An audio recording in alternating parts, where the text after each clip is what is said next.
Hey YouTube, it's Keith.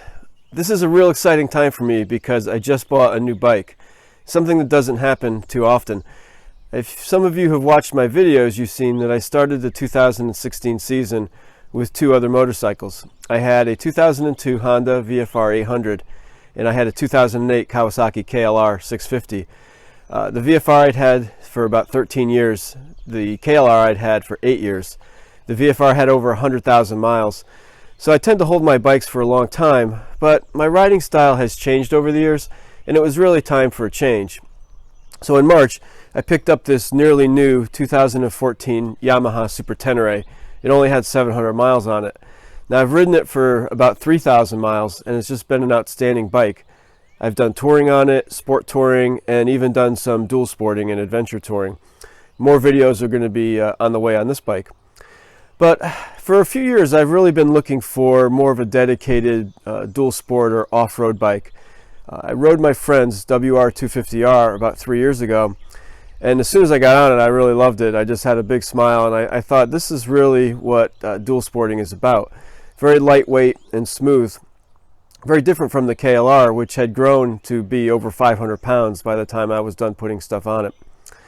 So it was time to get a new bike. Now, I was trying to figure out if it was going to be the WR250R or the Suzuki DRZ400. I looked at a lot of videos online. Ones that helped me a lot were Hermit the Vlog. There was another video with a death match between the two bikes that I thought was real helpful. And then I'd read on online one of the guys from ADV Rider called Big Dog, who has toured on his WR250R. So I was pretty convinced that one of these bikes would work pretty well for me. Now the advantage of the Suzuki is a little bit more power and quite a bit cheaper, and good suspension. Just seemed like a good bike.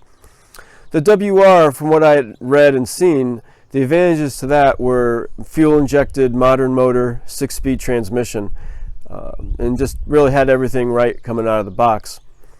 So I looked pretty carefully at those bikes, and then I had ridden the WR a couple times. My friend has one. And then I went and found a DRZ that I could at least look at and sit on. And that bike impressed me too.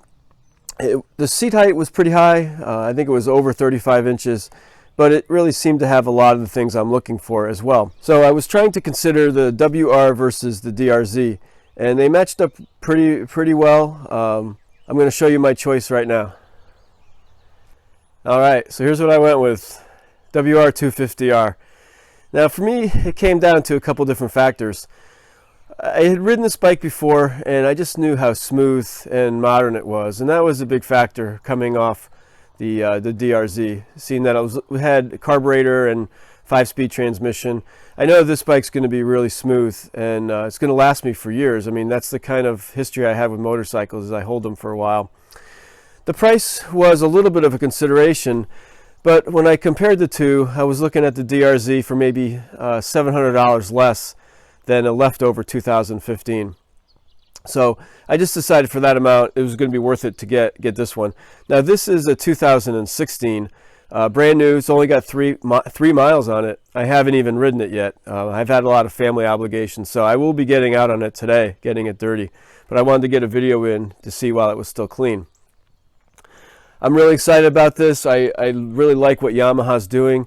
A shout out to Ray's Cycle Center in Greenfield, Mass, who made the buying experience real easy. I was looking for a new local dealer that I could have a relationship with, and that's important to me too. And I will do a video on the buying process to show you all what it was like. But one thing that this bike I got to look at is the seat height, and I'll show you that shortly. It's 35 inches, and it can be pretty tall.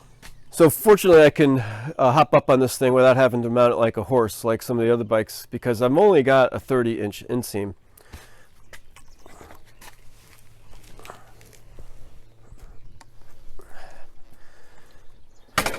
I'm definitely on tiptoes on this one, but I'm going to try it. I've been a pretty experienced rider, been riding for a while, and other than having to dab a foot down once in a while, I don't think the seat height is really going to be an issue for me.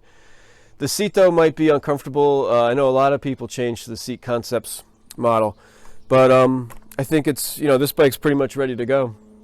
Now, I did want to talk about modifications real briefly.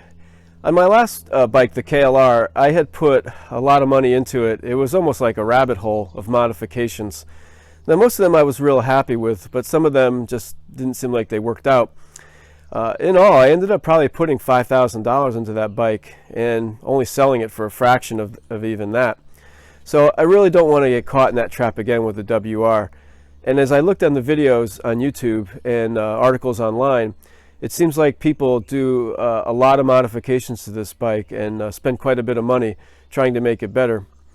Now, my philosophy has kind of been that the engineers from the factory are probably the ones who know the model best. And they work pretty well with the limitations they've got in terms of EPA regulations. So I'm not in the kind of frame of mind to just start taking emissions equipment and exhausts off the bike and then getting programmers. It seems like a good exhaust system, and then the programmer you need to make it run right is about $1,000. It's really just not within my budget. And the riding that I like to do is more touring on dirt roads, single track. It's not a hardcore, experience by any means. And the bike is light as it is. It's under 300 pounds. So right now, I'm just going to ride it as it is. I'm not going to take any emissions equipment off. I'm going to keep the seat. I'm going to keep the gearing, keep the tires. And I will have to add some protection. I'll put a skid plate on it, and I'll put some handguards on it. Other than that, I'm just going to ride it for a while, see how I like it, and then decide where to go from there. I'll keep you guys informed along the way, and we're probably going to be going out riding pretty soon on this, so you'll see how I like it.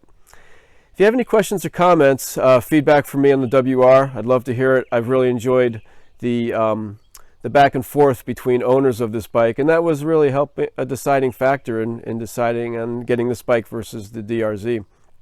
So thanks for all your support, and we'll talk to you soon.